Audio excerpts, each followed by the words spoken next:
Terima kasih, Ibu Wardah atau Adek Wardah. Sebelumnya, Assalamualaikum warahmatullahi wabarakatuh. Salam sejahtera untuk kita semua. Kembali acara yang selalu sukses di tiap bulannya. Di bulan Juli ini kembali kita bisa melaksanakan diklat pendidikan yang insya Allah juga pada pertemuan ini kembali pastinya akan selesai dengan kesuksesannya. Dan tentunya di bulan depan mungkin Bapak Ibu yang ingin mau terlibat lagi dipersilahkan. Hari ini saya akan memberikan gambaran mengenai proses pembelajaran saat ini. Saya mengambil judul itu Pelangi yang Indah karena Beragam Warna. Ya, mungkin kita sepakat saja bahwa pelangi itu memang indah dilihat, bagus warnanya. Namun kita juga tahu bahwa ada orang yang tidak suka dengan pelangi. Ya, artinya di bentuk pembelajaran yang begitu indah, yang sudah konsepnya sangat bagus, disukai oleh semua siswa, pasti ada saja siswa yang tidak suka dengan pembelajaran yang kita pilihkan. Ini yang perlu dipahami terlebih dulu oleh Bapak Ibu. Namun kita sebagai pendidik, karena di sini mungkin mayoritasnya pendidik ya, kita sebagai pendidik itu perlu memfasilitasi kira-kira yang paling bagus itu apa. Baik, coba kita lihat gambar ini. Ini gambar suatu proses pembelajaran. Ada guru, ada siswa. Namun kalau kita lihat mungkin ketika gambar cuma hitam putih, ini berwarna atau tidak? Berwarna ya Bapak Ibu, warnanya hitam dan putih. Jadi jangan disebut ini tidak berwarna, karena tergantung definisi yang Bapak Ibu ambil juga sih. Kalau memang definisinya mengatakan warna itu merah, kuning, hijau, maka ini tidak masuk berwarna. Tapi secara konsep dasar ini berwarna, ada hitam dan putih.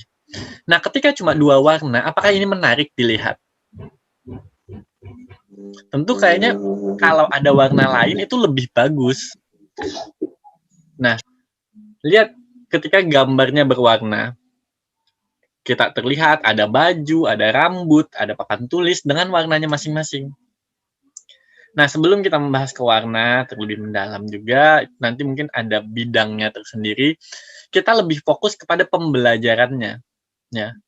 Bagaimana sih pembelajaran saat ini? Apakah memang sudah diciptakan dengan penuh warna, menerima keberagaman, atau seperti apa?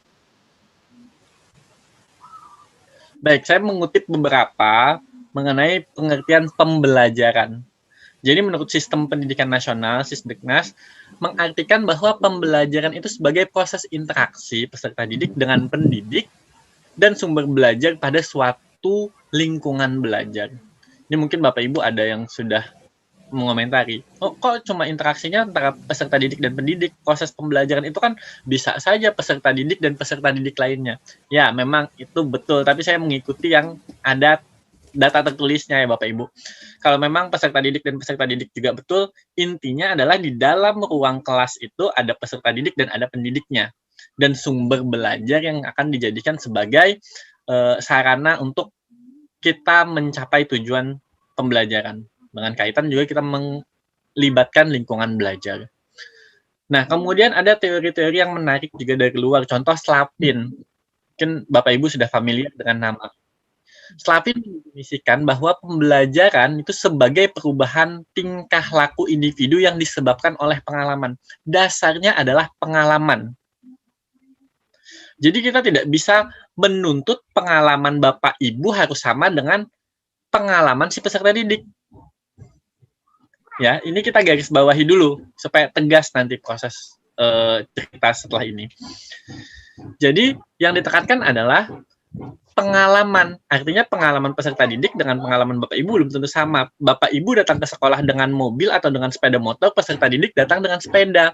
Berceritalah bagaimana proses perjalanan dari rumah ke sekolah. Capek, Bu, misalkan kata peserta didik. Oh, kamu nggak bisa bilang capek, baru jalan dari rumah ke sekolah aja sudah bilang capek. Definisi ya.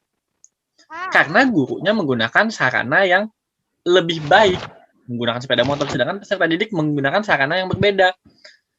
Artinya pengalaman di dalam proses itu juga menjadi garis bawah untuk menerima persepsi yang berbeda, menerima keberagaman, menerima warna-warna yang berbeda. Coba pendapatnya Omar Hamalik. Omar Hamalik menjelaskan bahwa pembelajaran itu merupakan kombinasi yang tertata meliputi segala unsur manusiawi, perlengkapan, fasilitas, prosedur yang saling mempengaruhi dalam mencapai tujuan dari pembelajaran. Nah, ini maksud saya ketika saya menyebut pelangi itu tidak hanya dipandang sebagai warna yang berbeda, tapi betul-betul keberagaman dari segala hal. Dari unsur manusiawinya, dari fasilitas dalam kelas, prosedur atau model metode yang mau diambil ketika kita ingin melaksanakan proses pembelajaran. Untuk apa? Untuk mencapai tujuan pembelajaran yang ideal atau yang diharapkan.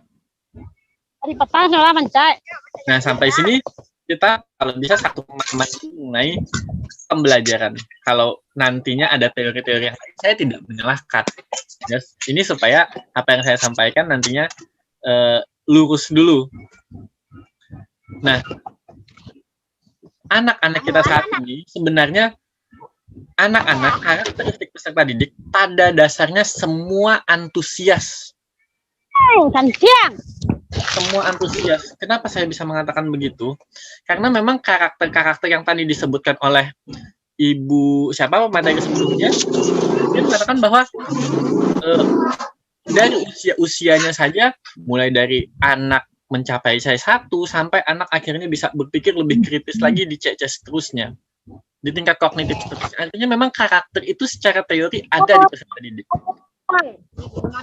Pernahkah Bapak Ibu mengalami hal seperti ini? Misal, ayo siapa yang bertanya? Semua angkat tangan. Atau malah cuma ada 1-2 yang angkat tangan. Padahal teorinya mengatakan semua anak itu akan penasaran dengan pembelajaran. Nah, apakah ada masalah di sini? Jadi kan semua peserta didik itu tercipta dengan berbagai kemampuan dan keahliannya sebenarnya. Catatannya adalah berbagai kemampuan, artinya ada banyak nih kemampuan dan keahlian.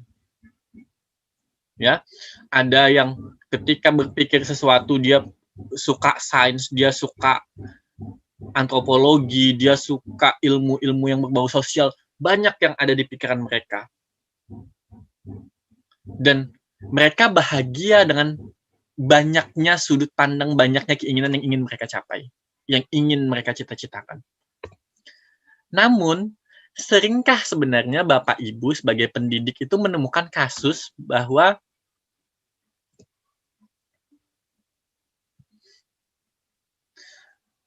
kondisi siswa yang memiliki kemampuan belajar itu kurang bagus.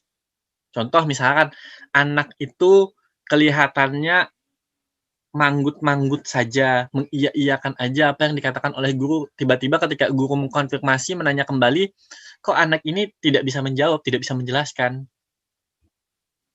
Apa sih penyebabnya kok bisa terjadi hal-hal seperti ini? Ini pasti sering Bapak Ibu kan, tadi kan secara teori anak-anak itu suka berpikir kritis, anak-anak itu suka tantangan, anak-anak itu suka bertanya. Tapi kenapa masih ada anak-anak yang tidak menyukai ini? Terlihat seperti kurang apa ya, kalau sayur itu kurang bumbu. Nah, seberapa sering tapi misalkan Bapak Ibu melihat kasus seperti itu, kemudian Bapak Ibu itu mengkonfirmasi kepada peserta didik yang bersangkutan. Ini sebenarnya tahapnya. Jadi jangan langsung menjudge, langsung menyimpulkan bahwa anak itu diam karena dia malas. Pasti ada kondisi-kondisi lain. Nah, kegiatan-kegiatan seperti ini, guru melakukan konfirmasi apakah anak ini ada masalah belajar, kemudian apakah anak ini kurang suka dengan proses pembelajarannya, karena tadi apa faktornya? Yang namanya keberagaman itu, ya, pelangi yang penuh warna itu tidak hanya didasari oleh satu sudut pandang, satu karakter. Jadi kalaupun Bapak Ibu sudah memilih model yang bagus, semua terlihat happy, tapi ada 1-2 yang tidak suka, coba konfirmasi ke mereka, kenapa nak? Ya. Nah, Ini sebenarnya poinnya. Pendidik, saya pun kadang mengajar di mahasiswa itu pasti ada unsur egoisnya. Pendidik itu sering egois memilih warna dalam pembelajaran, memilih gaya belajar, menentukan sesuatu itu sering sekali dengan keinginannya. Coba Bapak Ibu lihat gambar ini. Apakah kondisi ini masih terjadi di dunia pendidikan? Jadi anak-anak itu dengan bentuknya masing-masing, dengan daya pikirnya masing-masing, kemudian seorang guru itu menentukan, oh, kalian harus jadi kotak warna pink.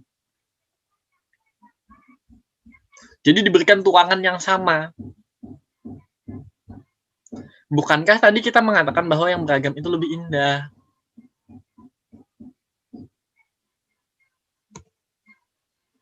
Nah, bagaimana sih sebenarnya karakter siswa saat ini? Karakteristik peserta didik itu meliputi etnik,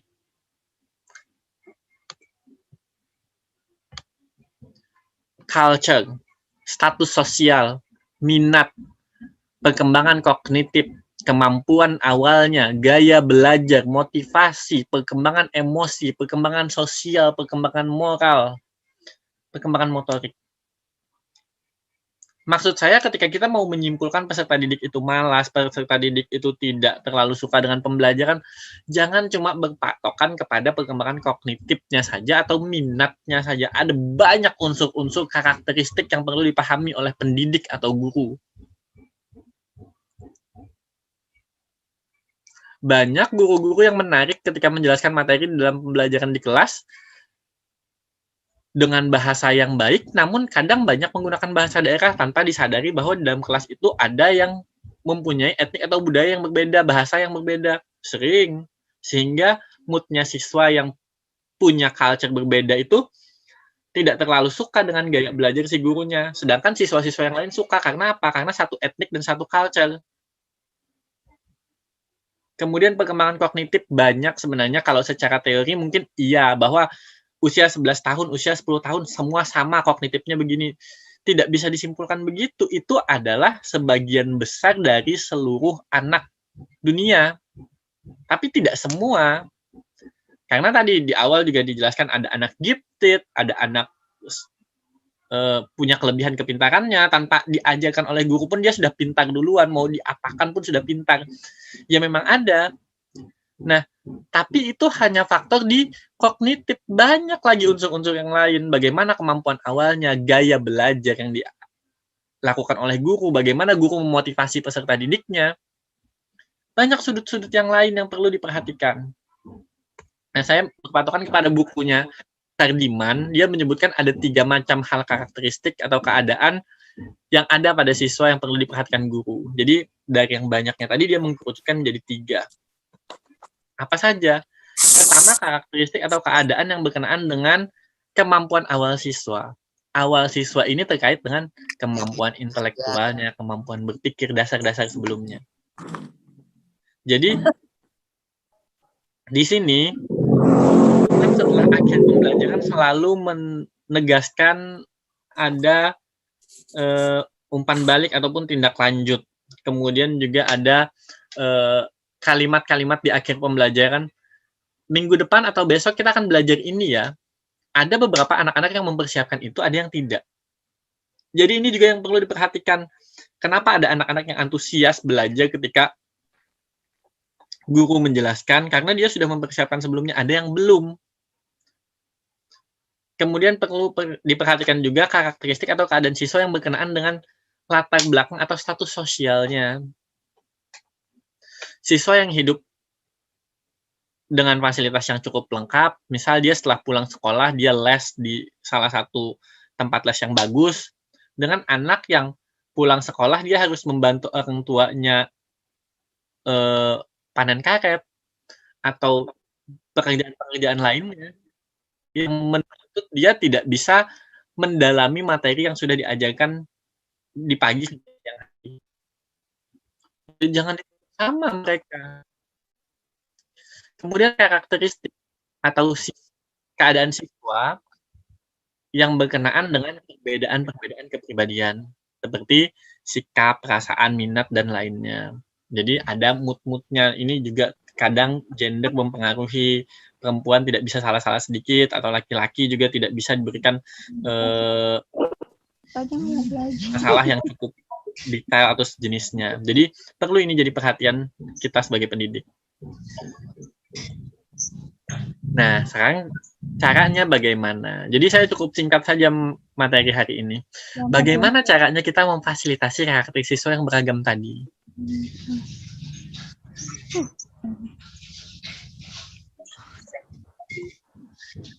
Nah, ini sederhananya Bapak Ibu.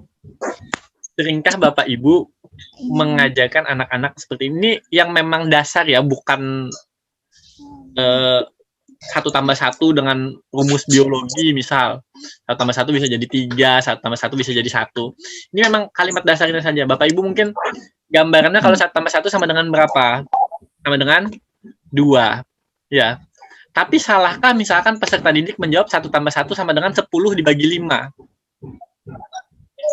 Salahkah peserta didik menjawab 1+1 sama dengan 2 dikali 1? Salahkah peserta didik menjawab 1 ditambah 1 sama dengan 5 dikurang 3? Salahkah peserta didik menjawab 1+1 sama dengan 50 dibagi 5 dikurang 8? Salahkah peserta didik apabila menjawab 1 tambah 1 sama dengan dalam kurung 5 tambah 3 dikali 2 dikurang 16? Salahkah ini semua? Kira-kira yang mana yang Bapak Ibu benarkan ketika anak menjawab dengan jawaban yang berbeda-beda? Kebanyakan guru pasti akan menyimpulkan jawaban 1+1 sama dengan 2. Kenapa kok bisa begitu? Sebenarnya Bapak Ibu juga menyimpulkan bahwa jawaban yang lainnya ini benar kok Pak. Iya benar, tapi adakah peserta didik kita yang menjawab seperti ini? Adakah peserta didik kita yang menjawab berbeda-beda? Bukankah tadi kita mengatakan sebenarnya peserta didik kita itu mempunyai karakteristik beragam, kemampuan yang beragam? Kenapa kok semua simpulannya ketika ditanya 1+1 sama dengan 2? Karena guru jarang memancing. Coba anak-anak cari 1+1 sama dengan berapa saja selain 2. Tegaskan seperti itu. Mereka akan berpikir lebih luas. Mereka merasa ditantang. Tapi banyak guru yang cuma menyimpulkan satu hal, 1+1 sama dengan berapa? 2. Sama jawabannya. Mindset sudah. Dipatok bahwa jawaban harus 2. Padahal guru juga tidak menyalahkan. Guru pasti setuju kalau 1+1 dijawab oleh anak 10 dibagi 5. Sekarang pertanyaannya, kenapa anak-anak tidak menjawab seperti itu? Kok bisa seragam? Oke, sampai sini. Nah, caranya supaya kita tadi bisa mengajarkan kepada anak-anak tentang keberagaman, mulai kita mengubah kata tanya misalnya yang sederhana. Anak-anak sudah sarapan semua, anak-anak sudah mandi semua. Dengan pertanyaan ini otomatis semua anak akan menjawab iya. Kecuali semua anak juga menjawab tidak. Karena apa? Karena kasus misal, anak-anak ditanya, sudah sarapan semua? Ada 1 atau 2 orang yang belum sarapan. Dia jawab, belum. Sedangkan yang lainnya sudah, nggak dikasih orang tuanya makan. Pasti ada kalimat dari teman yang lainnya, hati-hati pembulian di kelas. Apalagi kalau sudah mandi semua. Ada saja sebenarnya kondisi 1-2 anak itu yang tidak mandi datang ke sekolah. Ada. Apalagi kondisi daring begini. Pertanyaan, sudah mandi semuanya? Anak-anak pasti akan menjawab sudah mandi. Bayangkan dengan pertanyaan-pertanyaan ini banyak karakter-karakter yang kita hancurkan. Karakter kejujuran.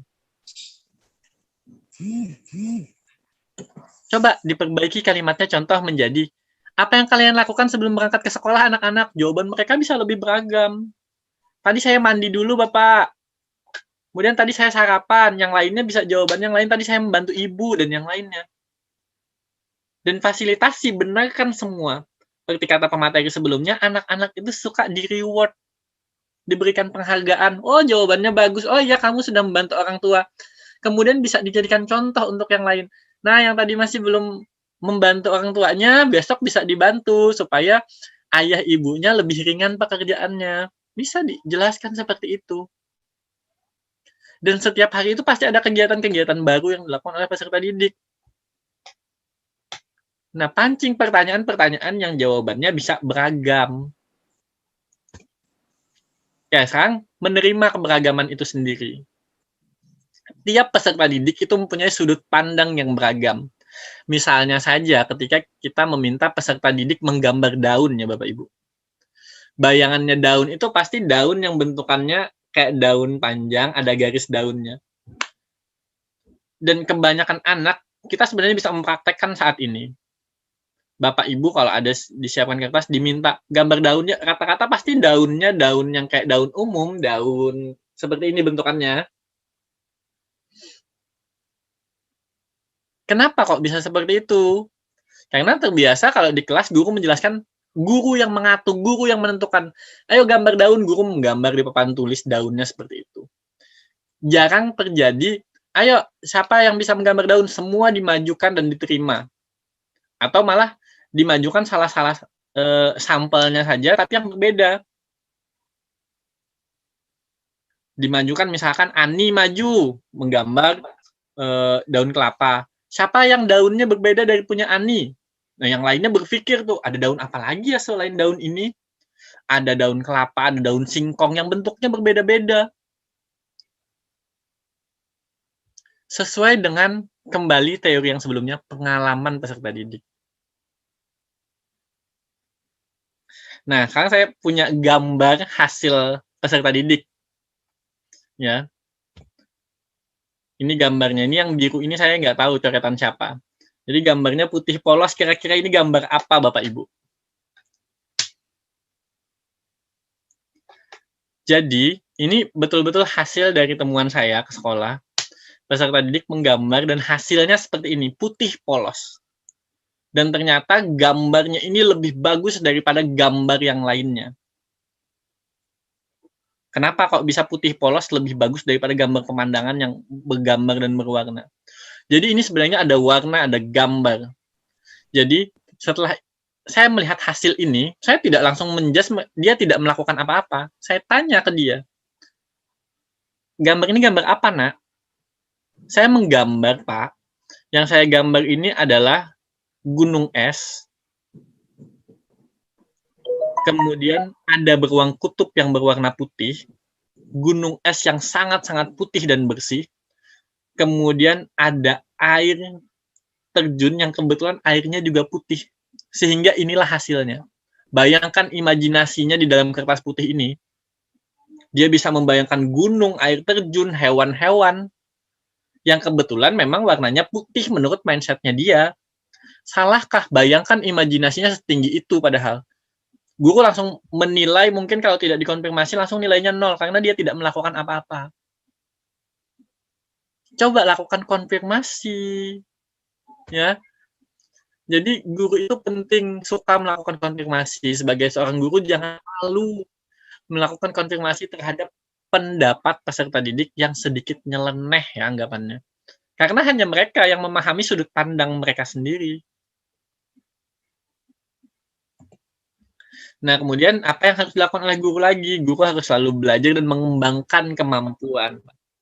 Jadi sebagai seorang guru atau pendidik, tentu kita wajib untuk melakukan update diri dan informasi menyesuaikan dengan keadaan. Ini yang perlu saya tekankan ke Bapak Ibu. Kita sekarang eranya sebenarnya era teknologi. Bagi anak-anak yang sudah dapat fasilitas smartphone dan lain sebagainya, atau mungkin ada sekolah-sekolah yang memang tidak dapat akses itu, ya tolong mereka tetap ditingkatkan, mereka dipahamkan dan mereka diberikan pengalaman bahwa keadaan saat ini ya memang basisnya teknologi.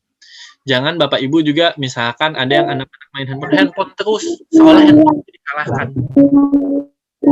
Coba, wah, si anak main handphone terus, oh coba kamu cari materi-materi ini, diarahkan mereka. Karena dengan dengan statement Bapak Ibu, ini main handphone terus, kayak seolah handphone itu salah. Di mana salahnya si handphone? Di mana salahnya internet? Jangan, maksud saya itu jangan menyimpulkan atau memutuskan yang membuat mindset anak-anak itu merusak atau menentukan sesuatu itu salah. Ya. Jadi kita sebagai pendidik juga harus mengembangkan wawasan sesuai dengan keadaan saat ini, karena tidak menutup kemungkinan peserta didik bisa lebih cerdas dari guru. Kemudian guru juga tidak selalu memberikan suatu statement yang memutuskan bahwa apa yang disampaikan oleh guru itu harus diikuti oleh peserta didik. Tapi yang lebih benar adalah guru harus bisa menerima apapun pendapat peserta didik. Mungkin menurut saya itu lebih bagus, saya pribadi. Dan kalau ada yang sepakat, bisa jadi. Ada yang tidak sepakat, saya tidak mempermasalahkan itu. Karena tadi poinnya kita harus menerima.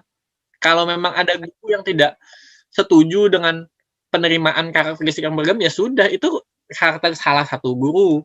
Setidaknya yang punya pemahaman yang beragam itu lebih bagus, kita bisa mengembangkan kemampuan peserta didik dengan keadaan yang beragam, keadaan yang berbeda. Ya, coba kita pahami dan kondisikan proses pembelajaran sesuai dengan keinginannya. Undang-undang saat ini juga menurut saya menuntut kita harus memahami karakteristik yang beragam. Kita harus memfasilitasi aktivitas siswa. Jangan terpatok kepada kegiatan yang dipandu oleh guru saja. Nah, dari pertanyaan 1 tambah 1 sama dengan 2 tadi mungkin Bapak Ibu bisa mengembangkan daya pikir kita kembali. Artinya jawaban yang beragam itu sebenarnya ada.